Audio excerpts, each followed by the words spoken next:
Vocês já perceberam que ato administrativo sempre é cobrado em editais de concursos públicos na disciplina de Direito Administrativo? Então, pessoal, quem assistir a este vídeo de hoje não erra mais este assunto em provas de concursos públicos, porque hoje eu vou trazer o conceito, os requisitos, os atributos, a classificação, as espécies e vou falar também sobre invalidação de atos administrativos.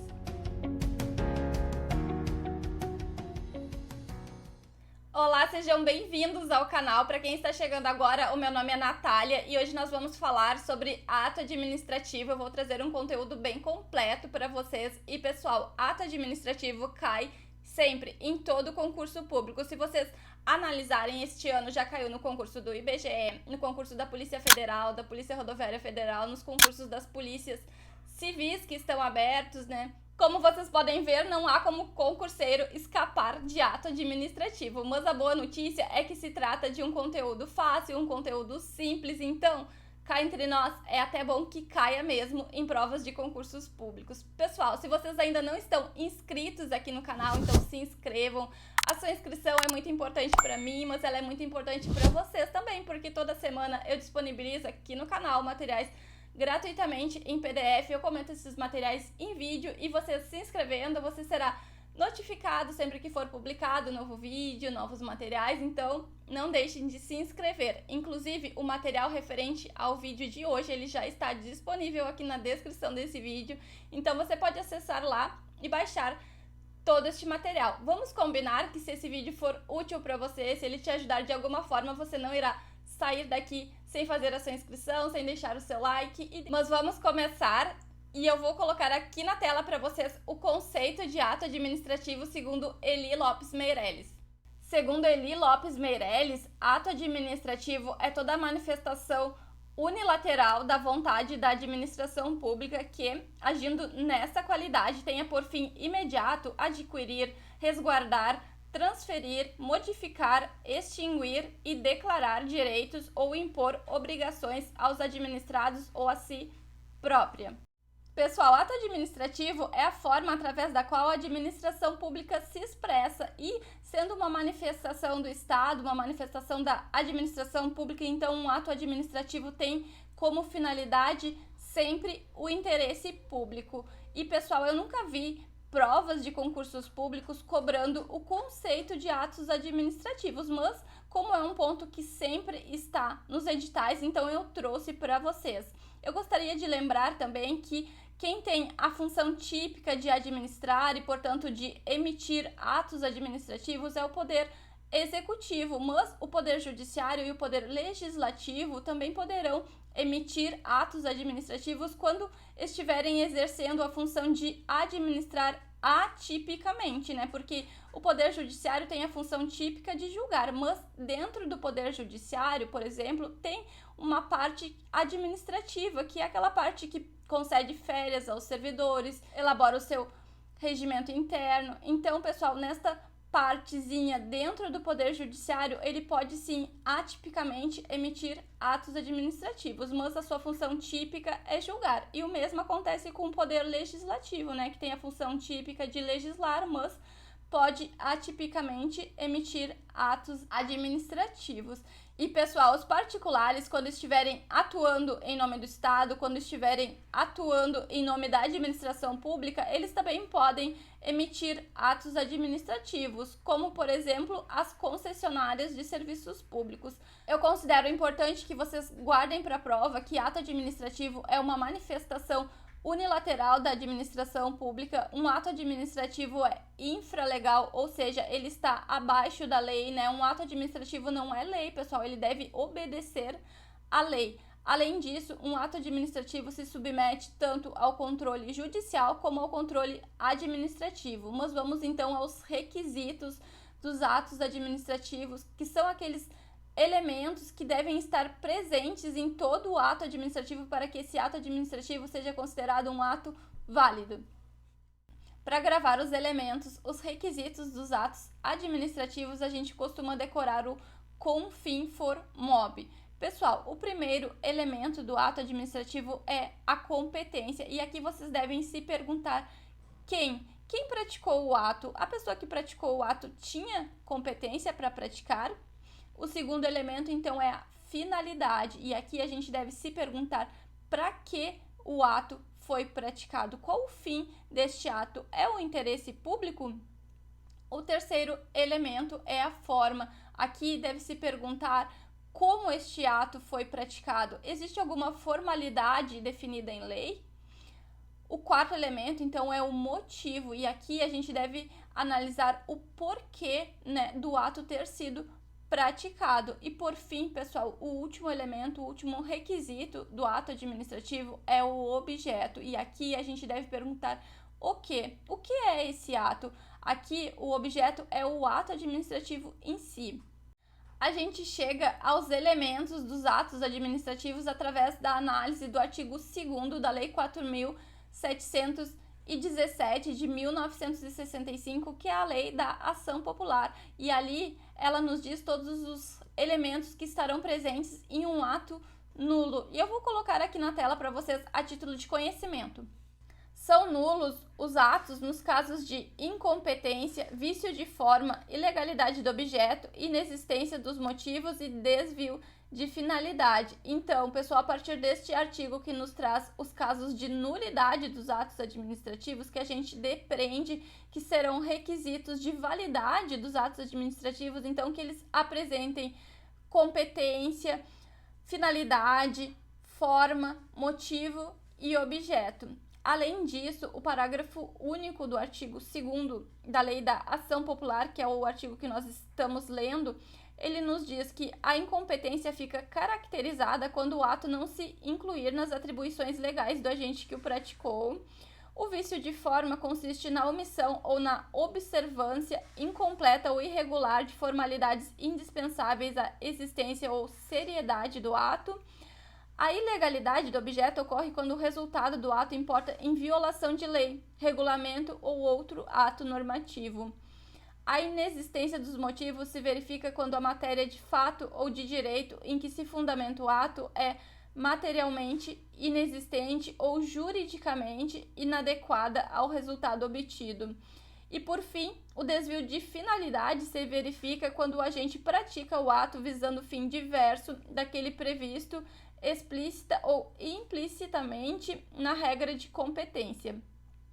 Mas vamos então ao primeiro elemento que deve estar presente em um ato administrativo para que ele seja considerado um ato válido. E este elemento é a competência. Pessoal, conforme eu falei para vocês, a competência se refere a quem praticou o ato. A pessoa que irá praticar o ato, ela precisa ter competência para tanto, e essa competência ela é atribuída pela lei. Se o agente público extrapolar a competência que lhe foi atribuída pela lei, então nós teremos um excesso de poder, que é uma modalidade de abuso de poder. Neste caso, então, o ato apresentará um vício de competência e será um ato inválido. Mas, pessoal, a competência é um dos elementos dos atos administrativos que, em determinados casos, admite convalidação. Como, por exemplo, um agente público que tinha competência para aplicar uma penalidade de suspensão e aplicou uma penalidade de demissão. Se o superior hierárquico dele, que tem competência para aplicar a penalidade de demissão, se ele ratificar,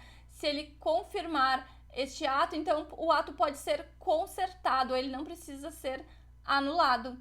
Além disso, a competência é irrenunciável, imodificável, imprescritível e intransferível. Ela é irrenunciável e imodificável porque a competência ela é atribuída a determinado agente público pela lei. Então, não há como este agente público modificar a competência ou renunciar a uma competência que lhe foi atribuída pela lei. A competência é imprescritível porque a competência de determinado agente público não prescreve. Além disso, a competência é intransferível. E aqui eu gostaria de chamar a atenção de vocês porque a administração pública pode, em regra, delegar, a execução de determinados atos administrativos. Mas, pessoal, ela delega a execução, não se delega a titularidade de determinada competência, porque a competência é intransferível. E, pessoal, como eu falei para vocês, então, em regra, é possível delegar a prática de determinados atos administrativos, mas existem exceções e eu vou colocar aqui na tela para vocês.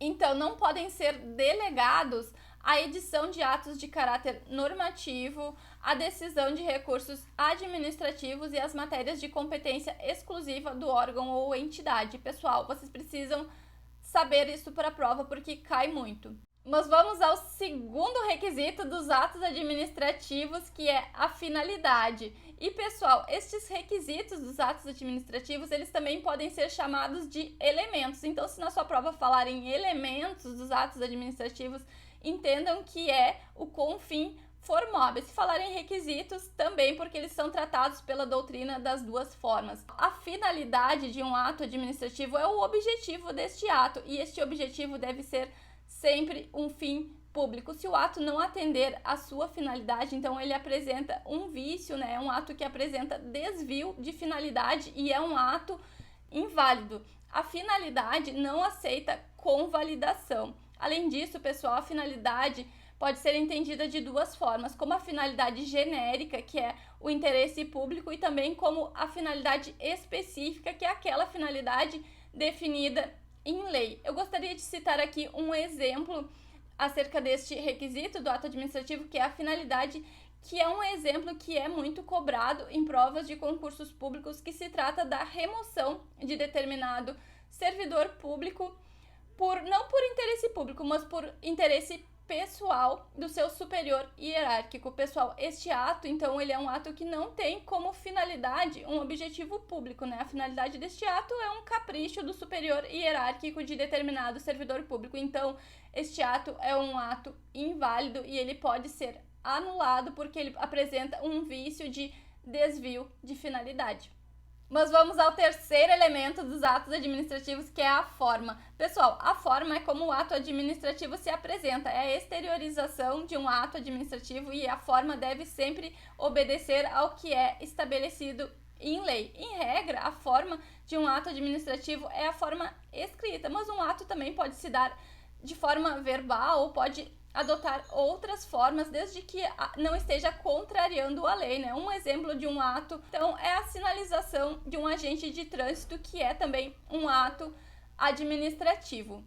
Pessoal, um ato que apresente vício de forma é um ato inválido, é um ato nulo, mas entende-se que se a lei não estabelecer que determinada forma é essencial à validade do ato e este ato for praticado de forma diferente, ele pode então ser convalidado, mas se constar na lei que a determinada forma é essencial à validade do ato e ele não for praticado desta forma, então ele é um ato nulo e não aceita convalidação. Vamos então ao quarto elemento dos atos administrativos, que é o motivo. Pessoal, o motivo é a situação de fato ou de direito que autoriza a prática do ato administrativo. E muita atenção aqui, pessoal, não vamos confundir o motivo do ato administrativo com a motivação, né? O motivo, como eu acabei de falar, é aquela situação de fato ou de direito que autoriza a prática do ato administrativo. A motivação, pessoal, é a exposição dos motivos, né? É aquele princípio da administração pública que diz que todos os atos administrativos devem ser motivados. Então, a motivação é a exposição dos motivos, enquanto o motivo é a circunstância de fato ou de direito que autorizou a prática do ato. Pessoal, eu vou deixar aqui como sugestão um vídeo onde eu falo sobre os princípios da administração pública e vou colocar também na descrição deste vídeo o link para acesso a este conteúdo, né? Caso vocês tenham interesse também em assistir ao vídeo onde eu falo sobre os princípios da administração pública, e ali eu trago diversos princípios, os princípios expressos, os princípios implícitos aplicáveis à administração pública, e ali inclusive eu falo sobre motivação. Então, não confundam motivo, que é um elemento, um requisito do ato administrativo, com motivação, que é um dos princípios da administração pública, que diz que deve ser explicado, né, deve ser fundamentado o porquê da prática daquele ato administrativo. Mas vamos ao quinto elemento dos atos administrativos, que é o objeto. Pessoal, o objeto é aquilo que eu quero alcançar com o ato administrativo, é o ato administrativo em si. Mas vamos exemplificar, então pensem em um ato administrativo de concessão de licença gestante. Pessoal, o objeto do ato administrativo é a licença gestante. O motivo deste ato administrativo é aquela circunstância de fato ou de direito que autorizou a prática do ato. E o que seria, então, neste exemplo, seria a gestação da servidora. Pessoal, a finalidade deste ato administrativo, ela é o interesse público, porque a administração pública não tem interesse em uma servidora trabalhando na repartição pública com um bebê, né? Então, a concessão da licença gestante é também um interesse público de forma genérica e de forma específica, aquela definida em lei, então, que deve ser concedida a licença à servidora gestante. Além disso, o vício de objeto é um vício insanável, ou seja, obriga a anulação do ato administrativo. Mas agora eu quero comentar com vocês alguns pontos importantes.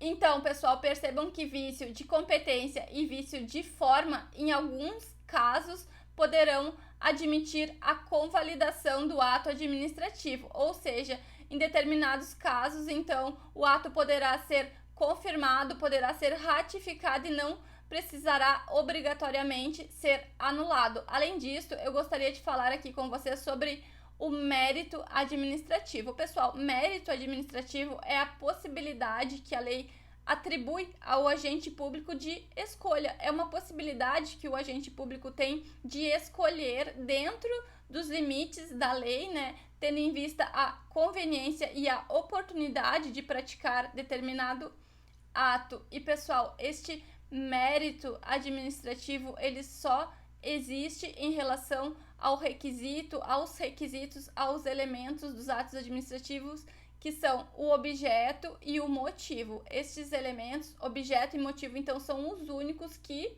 possuem mérito administrativo. Pessoal, o mérito administrativo, ele só está em atos discricionários. Atos vinculados não apresentam mérito administrativo. E eu gostaria também de lembrar aqui vocês que o Poder Judiciário, ele não analisa o mérito administrativo, né? O Judiciário, ele pode analisar questões de legalidade que envolvem o ato administrativo, mas eles não analisam a conveniência e a oportunidade da administração pública de praticar determinado ato. Pessoal, eu quero citar então aqui um exemplo de mérito administrativo, né? Conforme eu falei para vocês, então é uma possibilidade de escolha que a lei atribui ao administrador público. Então, este mérito administrativo, ele está dentro dos limites do que foi definido pela lei, né? Não é uma livre escolha, não se confunde mérito administrativo com arbitrariedade, já que a arbitrariedade é uma ilegalidade. Mérito administrativo, então, é a possibilidade que o administrador tem de escolher dentro do que foi definido pela lei, tendo em vista a conveniência e a oportunidade de praticar determinado ato. Pessoal, um exemplo, então, eu vou citar a Lei 8.112, que define como uma forma de penalidade, né, a suspensão por até 90 dias. Então, o agente público, ele irá analisar a falta cometida pelo servidor, tendo em vista a conveniência e a oportunidade, então ele aplicará a sanção, né, mais adequada, que poderá ser de suspensão até 90 dias. Então, levem para a prova que requisitos como competência e forma admitem convalidação em determinados casos e que a discricionariedade do ato administrativo só existe em relação ao motivo e ao objeto que levou à prática do ato administrativo. E assim nós encerramos os requisitos dos atos administrativos e agora nós vamos falar sobre os atributos dos atos administrativos. Esses dois pontos são muito cobrados em provas de concursos públicos, então continuem assistindo o vídeo e muita atenção. Pessoal, ao contrário do que acontecia com os elementos dos atos administrativos, né, onde todos eles eram obrigatórios e se algum deles apresentasse algum vício, então o ato administrativo seria inválido. Aqui, pessoal, os atributos são características dos atos administrativos, então eles podem ou não estar presentes em determinados atos administrativos. E vejam quais são esses atributos. E eu trouxe como atributos dos atos administrativos a presunção de legitimidade, a autoexecutoriedade, a tipicidade e a imperatividade. Então decorem PAT para decorar os atributos. E, pessoal, não há um consenso na doutrina em relação a estes atributos. Alguns doutrinadores não consideram a tipicidade como atributo dos atos administrativos, mas como a banca CESP considera a tipicidade, inclusive cobra ela em provas, então eu trouxe aqui no nosso material. Vamos então aos atributos. Mas vamos ao primeiro atributo do ato administrativo, que é a presunção de legitimidade. Pessoal, se o ato administrativo deve ser feito de acordo com a lei, né? Se o administrador público só pode agir quando houver lei que autorize, então se presume que todo ato administrativo é um ato válido, é um ato legal, e este ato ele deve ser cumprido até que se prove o contrário, mas se trata de uma presunção então relativa, já que admite prova em contrário. O segundo atributo do ato administrativo é a autoexecutoriedade. Este atributo estabelece que a administração pública pode executar as suas próprias decisões sem necessitar da intervenção do Poder Judiciário, como, por exemplo, a interdição de determinado estabelecimento pela vigilância sanitária, né? A administração pública não precisa de um mandado judicial para interditar o estabelecimento. Vamos ao terceiro atributo do ato administrativo, que é a tipicidade. Pessoal, um ato administrativo não é a lei, mas o administrador público só pode agir quando houver lei que autorize a sua atuação, né? Quando houver uma previsão legal. Então, pessoal, todo ato administrativo ele deve estar previamente previsto em um tipo legal. Portanto, daí, então, o atributo da tipicidade. Mas vamos ao último atributo dos atos administrativos, que é a imperatividade. Segundo este atributo, um ato administrativo impõe coercitivamente uma obrigação unilateral a determinado particular que deve obedecê-la, deve acatar aquela obrigação concordando ou não. Pessoal, eu voltei aqui para minha tela porque eu quero falar com vocês sobre anulação e revogação, que são formas de invalidação de atos administrativos e são as formas mais cobradas em provas de concursos públicos. Então, eu vou falar hoje apenas sobre anulação e revogação. E eu vou começar lendo o artigo 53 da Lei 9.784, que é a lei que regula o processo administrativo em âmbito federal e que trata deste assunto. Então, vamos lá. A administração pública deve anular seus atos quando eivados de vício de legalidade e pode revogá-los por motivo de conveniência ou oportunidade, respeitados os direitos adquiridos. Pessoal, a revogação se dá em relação a um ato válido, a um ato eficaz que a administração pública decidiu revogar por motivos de conveniência e oportunidade, ou seja, tendo em vista o mérito administrativo. Então, pessoal, a revogação deste ato tem efeitos ex nunc, ou seja, deste momento para frente. Se o ato era válido, se era um ato eficaz, não faz sentido, né, que a revogação retroaja para cancelar efeitos anteriores. E, pessoal, apenas a administração pública pode revogar os seus próprios atos, porque, conforme eu falei para vocês, a revogação se dá em relação ao mérito administrativo. A administração pública analisa a conveniência e a oportunidade daquele ato e decide revogá-lo, né? O judiciário não pode revogar um ato administrativo porque o judiciário não analisa mérito e oportunidade dos atos praticados pela administração pública. O judiciário só pode analisar questões de legalidade dos atos administrativos. Então, apenas a administração pública revoga seus próprios atos. A anulação de ato administrativo se dá por motivo de ilegalidade e aqui a administração pública tem o dever de anular o ato ilegal, não é uma faculdade. Em relação à revogação, a administração pública podia revogar o ato, mas em relação à anulação, nós estamos falando de um ato ilegal. Então, a administração pública tem o dever de anular. Então, pessoal, essa anulação é um ato vinculado, né? É uma obrigação da administração pública. E um ato que apresente uma ilegalidade, então ele pode ser anulado tanto pela administração pública como pelo Poder Judiciário. E a anulação terá efeitos ex tunc, ou seja, os efeitos da anulação retroagem até a data em que o ato foi praticado, porque este ato era um ato ilegal que vinha produzindo efeitos, né? Então, estes efeitos produzidos por este ato ilegal, por esta ilegalidade, então devem ser cancelados. Vocês lembram que agora há pouco eu falei para vocês que o judiciário poderia emitir atos administrativos atipicamente quando relacionados àquela funçãozinha administrativa que tem lá dentro do Poder Judiciário. Então, pessoal, a regra é que o judiciário não revoga ato administrativo porque o judiciário não analisa o mérito do ato administrativo, né? Ou seja, então, exercendo a sua função típica de julgar, o judiciário não revoga ato administrativo, mas, excepcionalmente, o judiciário prestem bastante atenção. Excepcionalmente, o judiciário pode revogar ato administrativo desde que sejam aqueles atos praticados por ele mesmo quando estava lá exercendo aquela funçãozinha de administrar, né? Por exemplo, concedeu férias a um servidor e decidiu revogar este ato. Então, pessoal, nessa situação, nessa hipótese, como exceção, o judiciário pode então revogar ato administrativo, mas é uma exceção. Exercendo a sua função típica de julgar, ele não revoga, ele apenas anula um ato por motivo de ilegalidade. Eu quero falar agora com vocês sobre o limite temporal para revogação e anulação de atos administrativos. Então, eu coloquei aqui na tela o artigo 54 da Lei 9.784 e eu vou ler ele com vocês. O direito da administração de anular os atos administrativos de que decorram efeitos favoráveis para os destinatários decai em 5 anos, contados da data em que foram praticados, salvo comprovada má-fé. Pessoal, percebam então que o direito de revogar atos administrativos não tem limite temporal, já que a revogação se dá por motivo de conveniência e oportunidade, então a administração pública pode revogar um ato quando julgar este ato inoportuno e inconveniente a qualquer momento.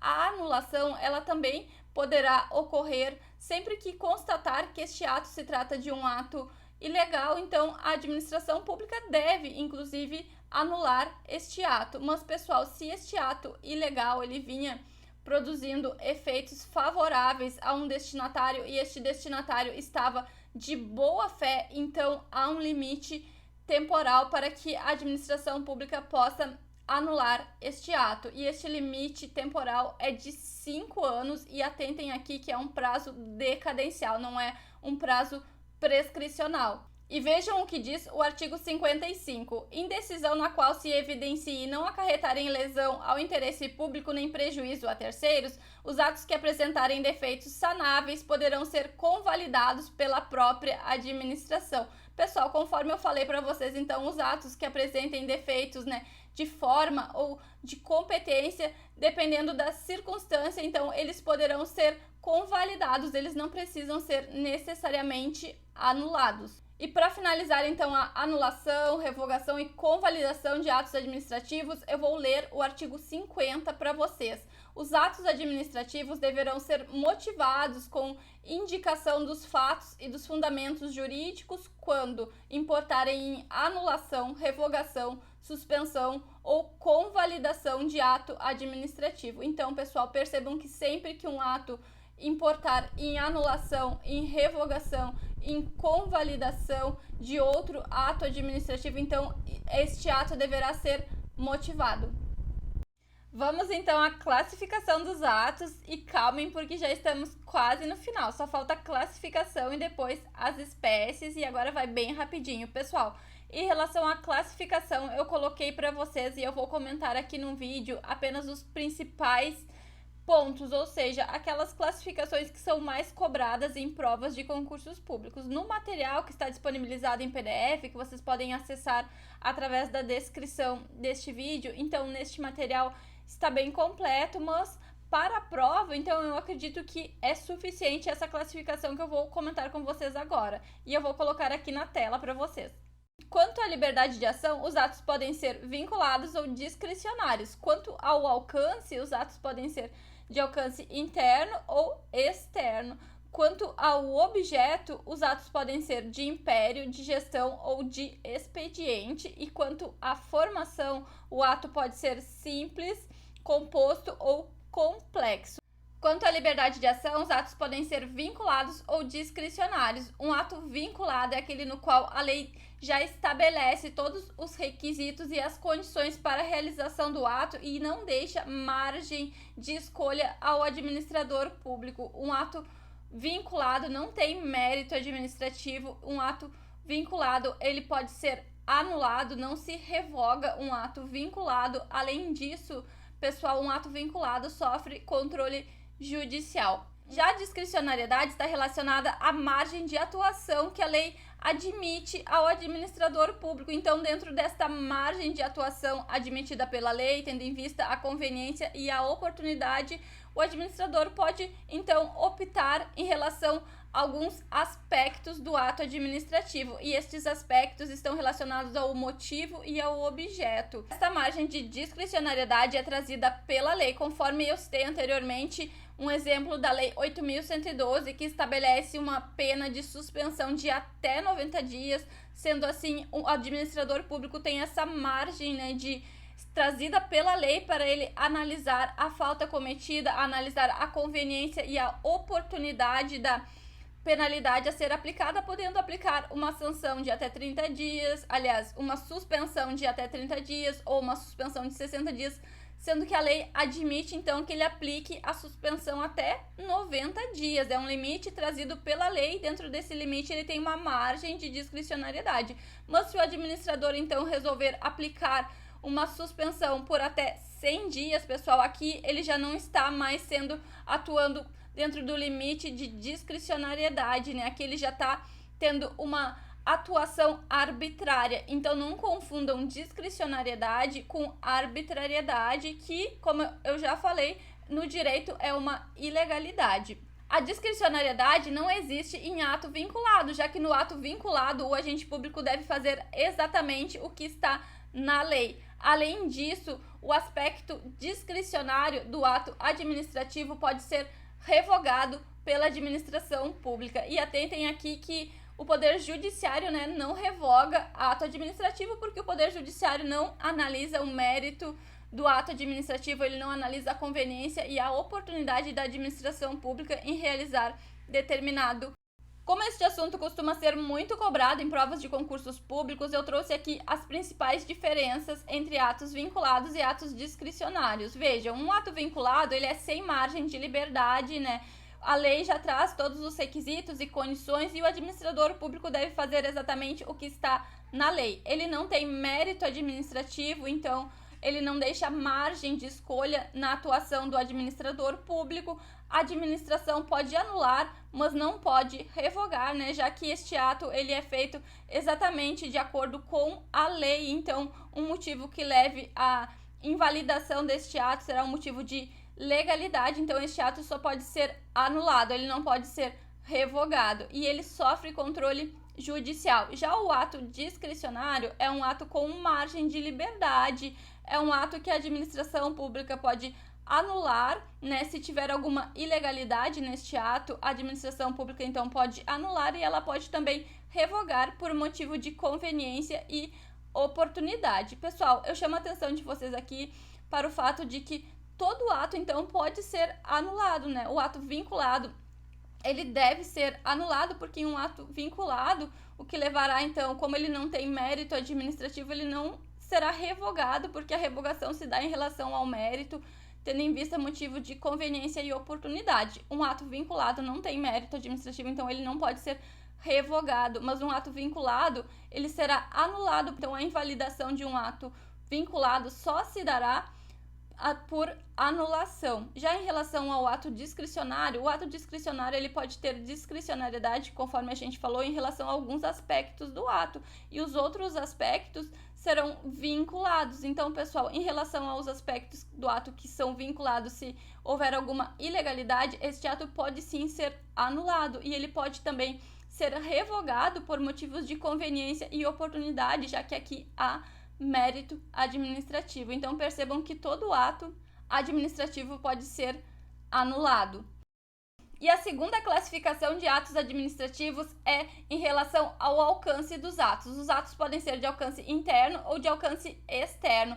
Atos de alcance interno são aqueles que devem produzir os seus efeitos apenas dentro da própria administração pública, não incidindo em relação a terceiros, como, por exemplo, uma determinação para que haja o uso de uniforme na repartição pública. Já os atos externos são aqueles que devem produzir efeitos fora da administração pública, repercutindo sobre o interesse da coletividade. Pessoal, esses atos são aqueles que devem ser publicados em órgãos oficiais para que eles produzam efeitos. Mas vamos à terceira classificação dos atos administrativos, que é quanto ao objeto. Quanto ao objeto, os atos podem ser atos de império, atos de gestão e atos de expediente. Os atos de império são aqueles praticados com supremacia em relação ao particular, como, por exemplo, pessoal, a interdição de determinado estabelecimento pela administração pública. Já os atos de gestão é aquele que a administração pública pratica em uma relação de igualdade com o particular, como, por exemplo, a locação de determinado prédio. Já os atos de expediente são aqueles atos ordinatórios, né, os atos rotineiros da administração pública para dar andamento ao funcionamento da repartição, como, por exemplo, a numeração de um expediente. E a última classificação de atos administrativos que eu trouxe para vocês é quanto à formação. Quanto à formação dos atos, eles podem ser atos simples, atos compostos e atos complexos. Os atos simples são aqueles que nascem da manifestação de vontade de um único órgão, como, por exemplo, pessoal, um exemplo que eu citei bastante aqui hoje neste material é a determinação para uso de uniforme em determinada repartição. Já o ato composto é aquele que nasce da manifestação de vontade de um órgão, mas ele depende da anuência, ele depende do visto, ele depende da aprovação, da homologação, da ratificação de um outro órgão, como, por exemplo, um fiscal que lavra um auto de infração, né? Ele lavrou aquele auto de infração, mas esse auto de infração precisa ser assinado pelo seu superior hierárquico. Já o ato complexo é aquele que depende da manifestação de vontade de dois órgãos. E aqui eu posso citar como exemplo a nomeação de um servidor público, né? Em alguns casos, a nomeação se dá pelo executivo, mas a posse é dada pelo chefe da repartição. Mas vamos então ao último conteúdo de hoje, que são as espécies de atos administrativos. E aqui, pessoal, não há muito o que explicar. Este conteúdo ele é mais decoreba mesmo, mas a parte boa é que não costuma cair muito em provas de concursos públicos. Então, as espécies de atos administrativos são atos normativos, atos ordinatórios, atos negociais, atos enunciativos e atos punitivos. E eu vou colocar aqui na tela para vocês. Então, pessoal, os atos normativos são aqueles comandos gerais do executivo visando explicitar as normas legais, como, por exemplo, os decretos, as resoluções. Já os atos ordinatórios são atos decorrentes do poder hierárquico da administração. Ele visa disciplinar o funcionamento em relação aos órgãos e agentes. São atos do dia a dia da administração pública, atos ordinatórios. Já os atos negociais são atos que visam concretizar negócios públicos, ou seja, conceder algum benefício ou direito a um particular em que a manifestação de vontade da administração pública coincide com a vontade do particular. Aqui, pessoal, não há poder de império. Atentem para isso, que isso costuma ser cobrado em provas de concursos públicos. Como exemplo de atos negociais, então, nós temos a autorização, a licença, a permissão, o visto. Já os atos enunciativos são atos que atestam, certificam ou emitem opinião sobre algum assunto, como, por exemplo, então, certidões, atestados. E, por fim, então, os atos punitivos, que são atos que buscam punir ou reprimir infrações administrativas de servidores ou administrados, como, por exemplo, advertência, suspensão, demissão.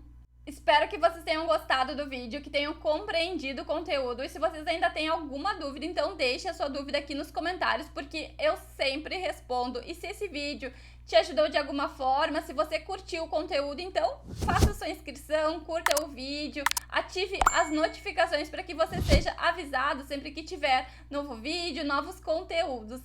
E bons estudos!